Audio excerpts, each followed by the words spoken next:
This happened a few weeks ago. I was coming home from the office late at night, like I often did. The rain was pouring down hard. The roads shone like glass beneath my tires. I didn't think much of it. The drive was usually quiet, just the sound of my tires splashing through puddles and the wipers moving to the rhythm of the rain. I thought it was just another ordinary night. Then I saw something. About a mile from my house, there was a figure under a flickering street lamp. I thought it was a hitchhiker, but it didn't move. I slowed down, squinting through the rain-soaked window. Something felt off. It was like the air thickened around me. Right when I was about to stop, I turned the corner, and the figure vanished. A chill raced down my spine. I brushed it off. Maybe I imagined it. The next few nights were just as strange. I drove the same route, and each time I saw those flickering lights, but the figure didn't show again. It bothered me. Occasionally, I'd think I saw headlights in my rearview mirror, but when I looked, there was nothing, just darkness behind me. I couldn't shake the uneasy feeling. It felt like I was being watched. One night, I missed my turn. At first, I didn't think much of it. I was tired. But then I realized I had no memory of driving past the street I always took. It felt wrong. My heart raced. I tried to convince myself it was forgetfulness. But deep down, I knew something was off. Then there was the radio. One night, it started playing a song I couldn't recognize. The static sounded familiar, but I never programmed it. It gave me goosebumps. My hands gripped the steering wheel tightly. The rain pounded against my windows, and that song echoed in the car, like a haunting whisper. I couldn't turn it off fast enough. By the end of the week, everything felt different. My drives became a series of strange moments. The figure, the headlights, the radio, I wondered if they were connected. These events felt random, but I couldn't shake the feeling that something deeper was going on. It felt like I was caught in a trap of my own making. Then one night, as I approached the familiar street lamp, I thought I saw a shadow dart away. I gasped and slammed on my brakes. My heart pounded. I turned to look again. Nothing was there. That's when I heard a whisper, soft but clear. "Help me." I still felt watched. I glanced in the rearview mirror, but there was only darkness. I sat paralyzed for a moment, staring into that emptiness. My heart raced, and I felt cold sweat on my forehead. I took off, eager to reach home. As I drove, the rain kept falling, but all I could think about was the whisper and that disappearing figure. I couldn't shake the feeling that something was wrong, and I wasn't sure how much longer I could keep driving that road without losing my mind. The following night, I decided not to drive home. I didn't want to relive the feel of icy dread creeping up my spine. Instead, I thought I'd try a different route, a well-lit main road that would take me around the long way. I figured it would ease my racing thoughts. As I drove, my mind raced through the events of the last week. I kept glancing at the clock, willing time to move faster. The streetlights illuminated the road ahead, but I felt no comfort from them. I was stuck on the feeling of being followed, of being watched. Just then, the radio cut out entirely. Silence blanketed the car. I felt a surge of panic. I fumbled for the dials, trying to find something, anything familiar, but all I got was static. I turned it off, unable to shake the ominous feeling. After a few minutes, I noticed a car tailing me. It had been a while since I had seen another vehicle. The headlights were dim, but they seemed to flicker with an almost pulsing rhythm. Driving faster didn't help. The car stayed right on my bumper. I checked the rearview mirror, but every time I looked, I couldn't see the driver's face. It felt suffocating. I could see my own reflection staring back at me, eyes wide and frantic. Willing my nerves in check, I took a sharp left turn to shake the car off. It worked for a moment. I gained some distance. I thought perhaps I could calm down. But just as I started to breathe easier, I noticed the flickering signs on the nearby stores. They blinked erratically, casting strange shadows on the road. The darkness seemed alive. After a few more turns, I approached a red light. I could see the car behind me, creeping up, as if it knew my every move. I gripped the steering wheel. The light turned green, but before I could accelerate, I heard it again. The whisper, "Help me." This time it was amplified, echoing in my mind. I felt frozen as the sound wrapped around me, heavy and pleading. Suddenly, the car behind me slammed on the brakes, skidding to a stop. I glanced over my shoulder, and for the first time, I caught a glimpse of the driver. The figure was shrouded in shadow, but I could make out hollow eyes staring right at me. My breath caught in my throat. Without thinking, I pressed the gas and sped away. I took random turns, not caring where. The whisper faded, but the feeling of dread intensified. In my haste, I missed a turn. This was a street I had never seen before, a narrow alley, framed by tall, dark buildings. Flattening myself against the window, I listened for any sound of pursuit. The world outside felt too quiet, too heavy with anticipation. I knew I couldn't stay there. Then, just as I started to turn back, I caught a glimpse of movement out of the corner of my eye. That's when I saw it, standing at the far end of the alley, the figure from before, the flickering light above illuminating just enough of its shape. It raised a hand, a beckoning gesture that sent chills through me. I would have to confront this somehow, but deep down I feared what might happen if I got closer. I took a deep breath and steeled myself. Moving ahead felt both impossibly dangerous and utterly necessary. I had to know. But as I drove closer, the alley seemed to twist in ways that defied logic, pulling me in. And then, everything went dark. I jolted awake, the darkness heavy around me. Panic surged as I realized my car had rolled to a stop. My heart raced, feeling like it might burst. I looked around, disoriented. The alley was now pitch black, the faint light from the street beyond lost. "Where am I?" I whispered to myself, forcing calm. I shifted my gaze to the rearview mirror, half expecting to see the shadowy figure still behind me. Nothing, just empty darkness. I reached for my phone, but it had slipped between the seats. I didn't want to unbuckle my seatbelt, not yet. Calming breaths barely settled me. I needed to move, to escape this feeling of being trapped. I turned the ignition, but the engine sputtered and died. I gripped the wheel, grounding myself, trying again. Nothing. The car sat silent as fear tightened its grip around my throat. That's when I noticed something at the edges of my vision. A flicker, then a brief flash. I turned my head, squinting into the darkness outside. It was the figure again, standing even closer than before. My pulse quickened, and I instinctively locked the doors, even though I knew it wouldn't help. "Who are you?" I called, my voice cracking. The figure didn't answer, but took a step forward, and the flickering light gave way to a pale glow. It looked almost human, a woman, with long dark hair and tattered clothing. The same hand raised, still beckoning, but this time I saw something else in her eyes. Desperation. Then, without thinking, I opened the door. Fresh rain pelted my skin, a sudden chill wrapping around me. I was aware of how foolish I might seem, standing there in a downpour, but something pulled me out of the car. "Why do you need help?" I shouted, fighting against instinct, fighting against fear. The figure was quiet, her face half hidden by shadows. It felt like an eternity before she finally spoke. "You need to listen." Her voice was faint, almost carried away by the wind. Listen to what? I clenched my fists. I was on edge, ready to bolt back into the car if necessary. "What do you want from me?" The shadowy woman pointed down the alley, a movement so deliberate it sent chills up my spine. I followed her gesture, but all I saw was darkness, thicker than before. Was there something there, or just emptiness?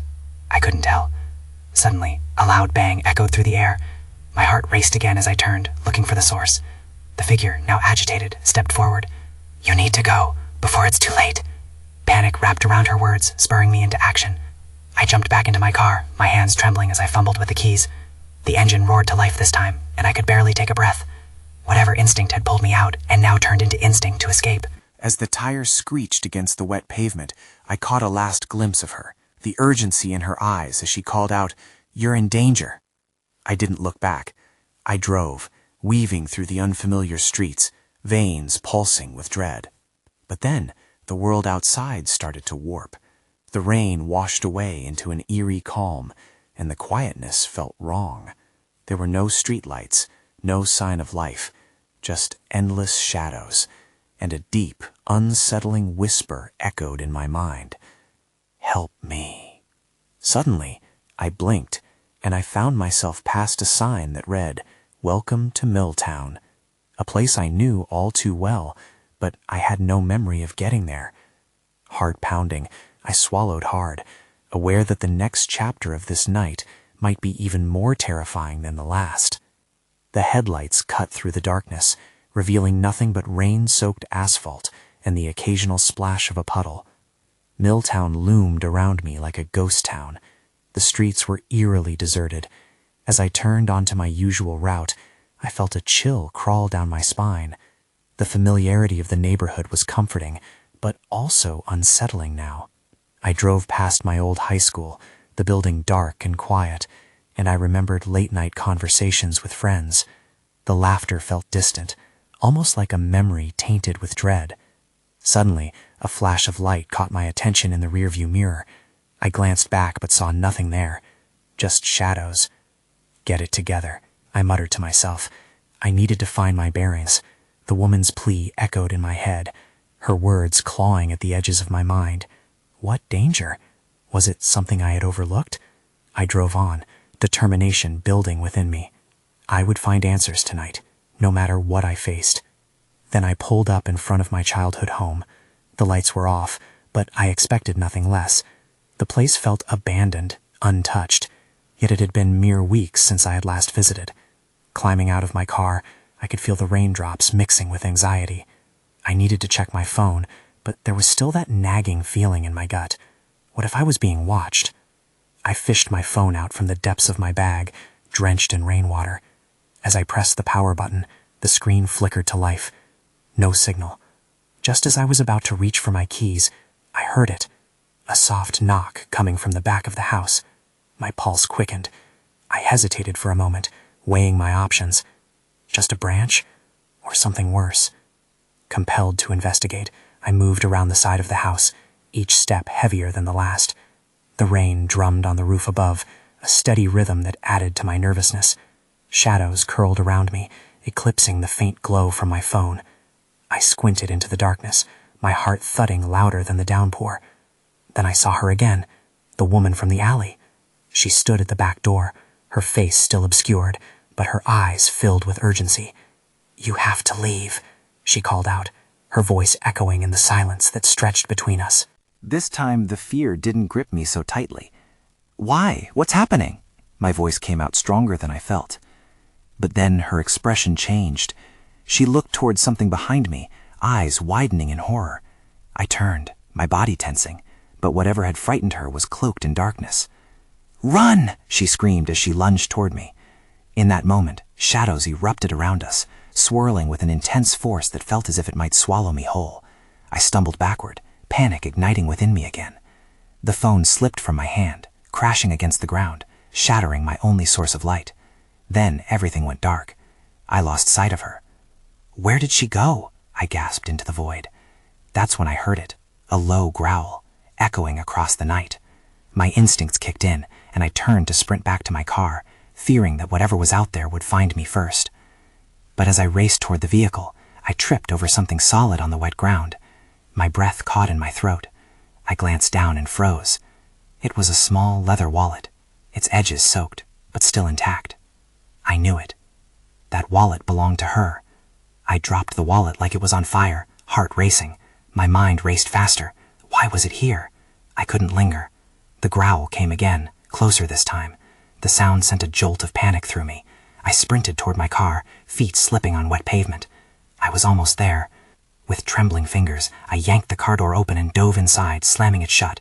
I fumbled for the keys, my head darting to the back window. I expected to see a shadow lurking behind me, but it was just rain, cascading down like a veil. I took a breath, trying to calm down, but it came out shaky. I shoved the keys into the ignition and turned. Nothing happened. Sweat trickled down my back as I tried again. Finally, the engine roared to life, and I felt a surge of relief. I slammed the gear into reverse, heart pounding in my chest. But the moment I looked up, I froze. She stood in front of my car now, the woman from the alley, drenched and desperate. "You can't stay here. You have to go." Her voice rose above the rain. There was a humanity in her eyes that I hadn't seen before. With hesitation, I put my car in park. "What's happening? Who's after you?" "No time," she shouted, glancing over her shoulder, her face pale with fear. Just then, I got a glimpse of something moving in the darkness behind her. It was a figure, large, hulking, and unfamiliar. I felt a twist of dread, but curiosity mingled with fear. "I can help." "You don't understand," she yelled, panic radiating from her. "They're coming for you too." I wanted to ask what she meant, but didn't have the chance. The figure advanced from the darkness, a shadow that seemed to distort reality itself. I felt my heart drop. "Get in," I yelled, adrenaline pushing me to act. She hesitated for a moment, looking back at the encroaching darkness. Then she ran to the passenger side, scrambling in just as the figure lunged forward. I hit the gas pedal hard, screeching out of the driveway. I glanced in the rearview mirror, heart pounding again. The figure had stopped, but shadows twisted as if they were alive. "What was that?" I gasped. "There's no time to explain. Just drive," she urged, her tone clipped with urgency. I turned onto the main road, headlights piercing through the rain. The streets blurred past, and a sense of adrenaline pushed the fear creeping into my mind aside. Where do we go? Anywhere but here. Then, in the midst of the chaos, I remembered the wallet. I pulled it from my pocket and tossed it into her lap. "This is yours." She opened it, and her eyes widened. "How did you get this?" "I found it outside," I replied. "You're in trouble, aren't you?" She locked eyes with me, her expression shifting. The urgency was still there, but now there was something else. Recognition, maybe. Just then she gasped softly. "They're tracking me." I gripped the steering wheel tighter. "What do you mean?"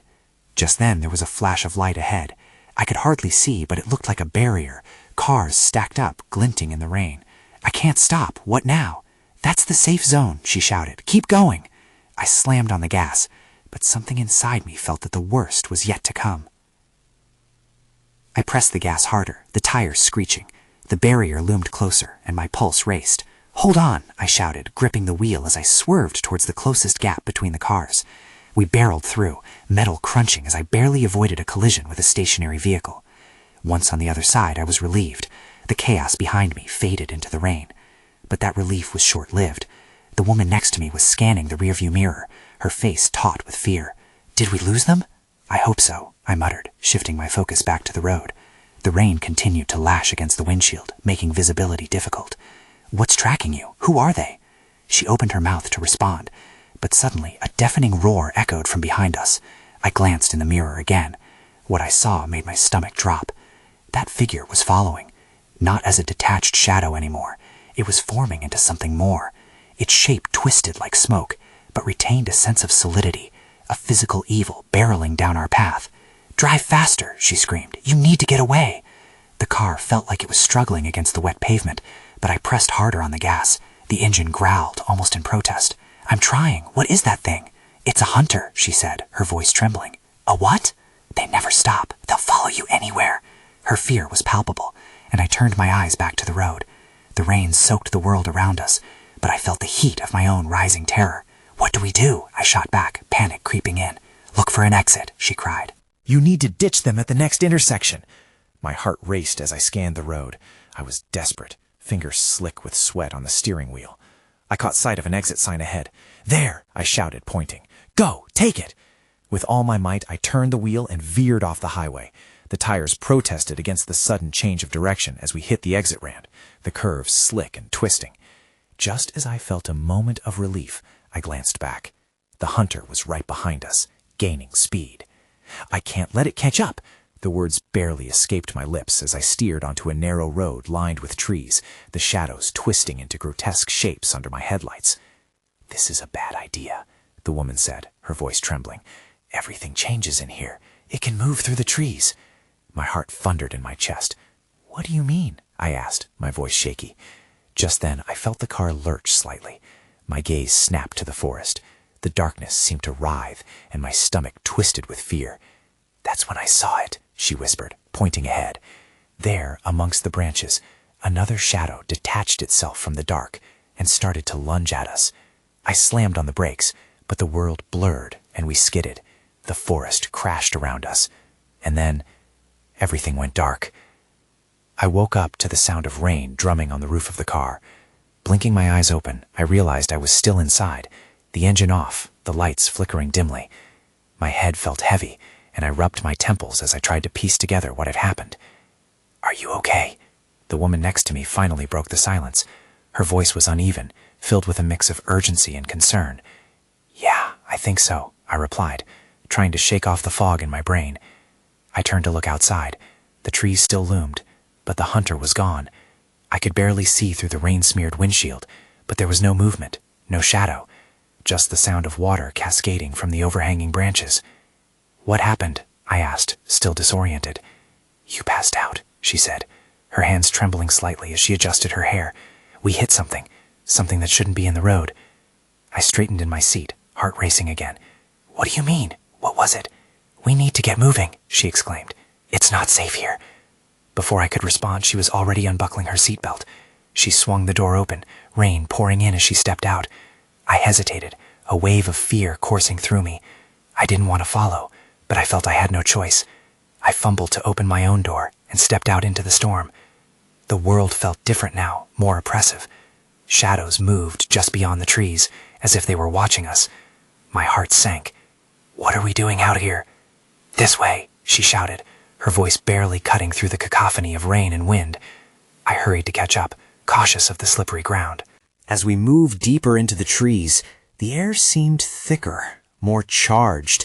Every crack of a branch set my nerves on edge. I glanced back towards the car, feeling an odd sense of loss.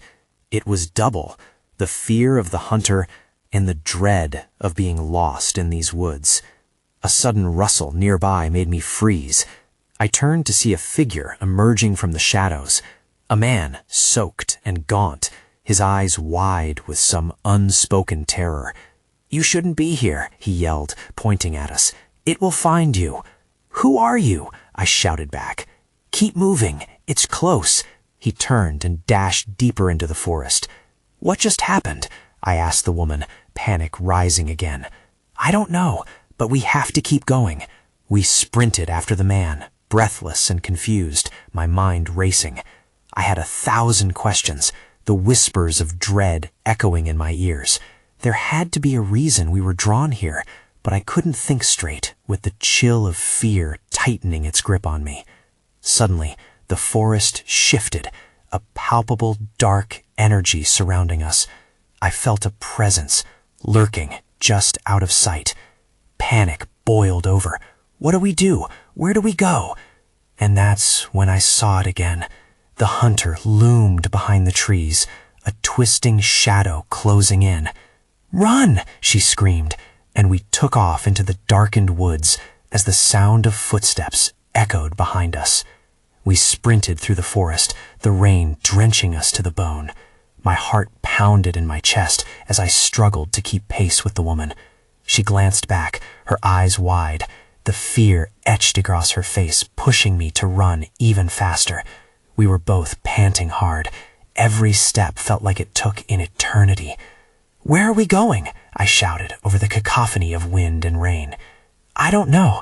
Anywhere but here," she yelled back, her voice filled with desperation. The trees felt like they were closing in around us, their branches reaching out like skeletal hands. I swerved to avoid a low-hanging limb, but my foot slipped, and I stumbled. The ground felt mossy and treacherous beneath my feet. I gasped and forced myself back up, adrenaline cutting through the fear. Then, without warning, the man who had warned us appeared again, this time standing just ahead. "This way," he called, motioning urgently. I hesitated, my instincts screaming at me to be careful, but it was clear we had no other choice. We veered toward him, hoping that he knew something we didn't. He darted through the underbrush, seemingly unaffected by the rain or the chaos around us. Just as we reached him, I tripped over a hidden root. I fell hard against the ground. Mud splattered up my arms as I scrambled to get up, my heart racing even faster. I looked up to find the hunter gaining ground, its dark form merging seamlessly with the shadows. "Get up!" the woman cried, pulling me to my feet. We resumed our frantic pace, just as the hunter lunged forward, emerging briefly from behind a tree. The sight sent a chill down my spine. It looked almost human, but its movements were wrong, too fluid, too unnatural. The man glanced back, his expression a mix of panic and determination. "We need to find shelter. There's a cabin up ahead." "Are you sure?" I panted, fear gripping my throat. Just trust me, he shouted, turning to lead us through the trees. With adrenaline coursing through me, I ran on instinct. A part of my brain screamed to turn back, but I pushed that thought deep down. We turned another corner, and the trees parted to reveal a small, dilapidated cabin. It looked abandoned, but it was our only option. "Inside, now," the man commanded, rushing through the creaky door. We followed, pandemonium swirling around us. I slammed the door behind us, panting, and leaned against it, urging my heart to settle. The cabin was dim, the smell of wet wood and mold heavy in the air. We huddled together in the flickering darkness, the sound of the rain now a distant roar. "What was that thing?" I asked, my voice shaking. "I don't know," the woman replied, her breathing still rapid. "But we can't stay here for long." Suddenly I heard it again, the pounding footsteps, not too far away, closing in. With each thud, my stomach twisted tighter. "What if it finds us?" I whispered. "Then we fight," the man said, brandishing a rusty axe he'd found leaning against the wall. Before I could respond, the door rattled violently, as if some unseen force was trying to break in. My blood ran cold. Someone, or something, was out there. And then, everything went quiet. I held my breath in the thick silence that enveloped us. The rain drummed against the roof, and the air felt heavy with tension. I couldn't shake the feeling that whatever was out there could hear us, our nervous whispers, our frantic heartbeats. The man with the axe shifted uncomfortably, scanning the cabin as if it might offer some kind of salvation. "We need to barricade the door," he said, his voice low and urgent. The woman nodded, her face pale, her hands trembling. I joined them, my fingers fumbling over splintered furniture. We shoved a heavy wooden table against the door, the rattle of the doorknob almost mocking us. "What if it gets in?" I said, my voice barely above a whisper. "Then we do what we have to," he replied, his eyes flashing with determination. But even to me, his words sounded like a plea. A soft thud echoed from the other side of the door. I froze.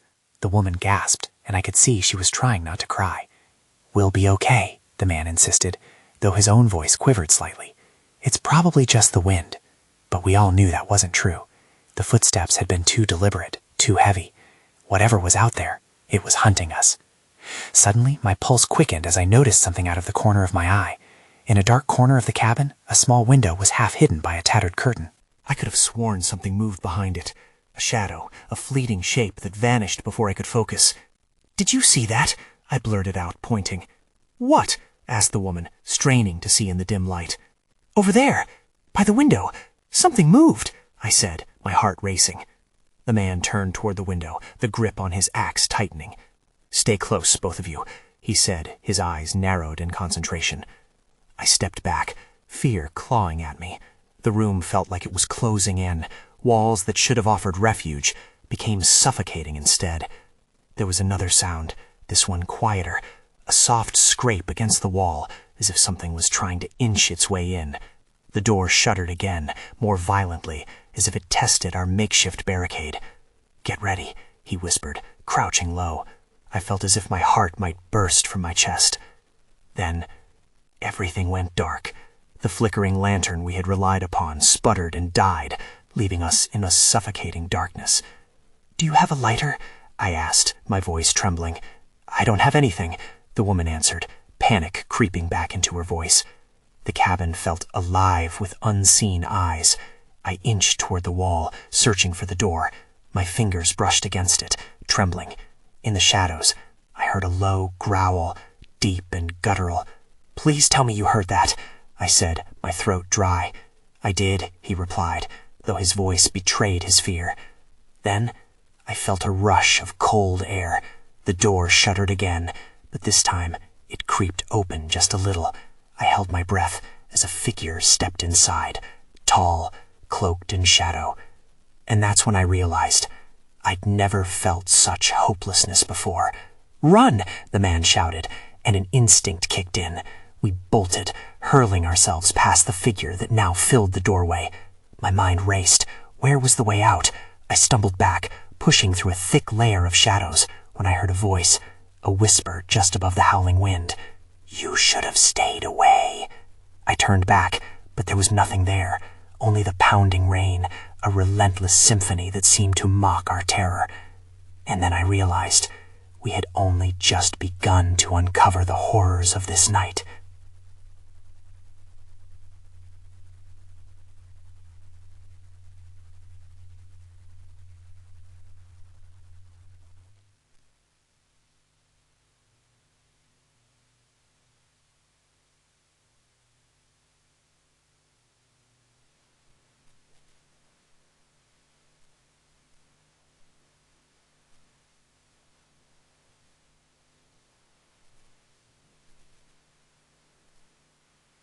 The interior was dark and musty, a single candle flickering on a dusty table that threw ghostly shadows against the walls.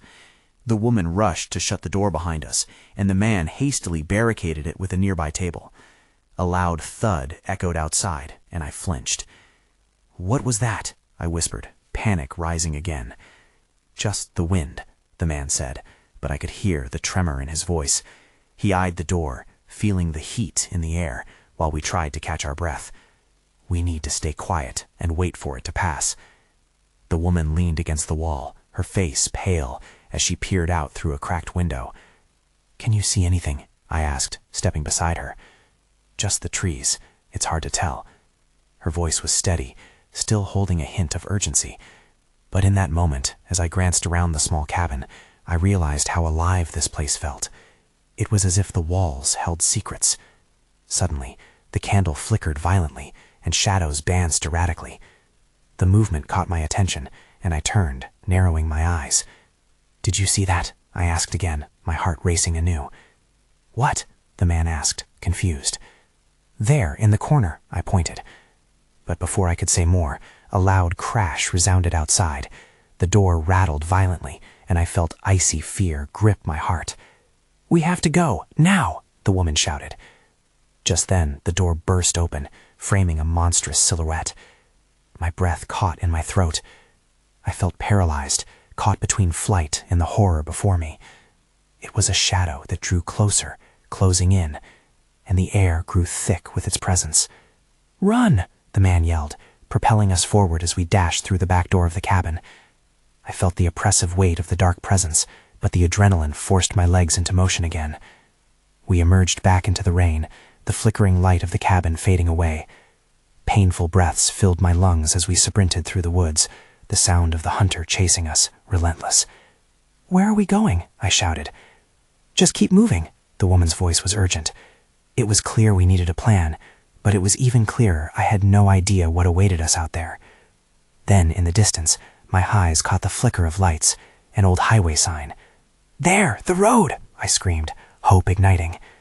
We sprinted toward the sign, the road beckoning us, but just as I thought freedom was within reach, the shadows convulsed around us. The hunter had tracked us down, and I felt despair settle over me. As we reached the road, headlights from a car suddenly appeared, briefly illuminating the darkness. "Stop!" I yelled, waving my arms.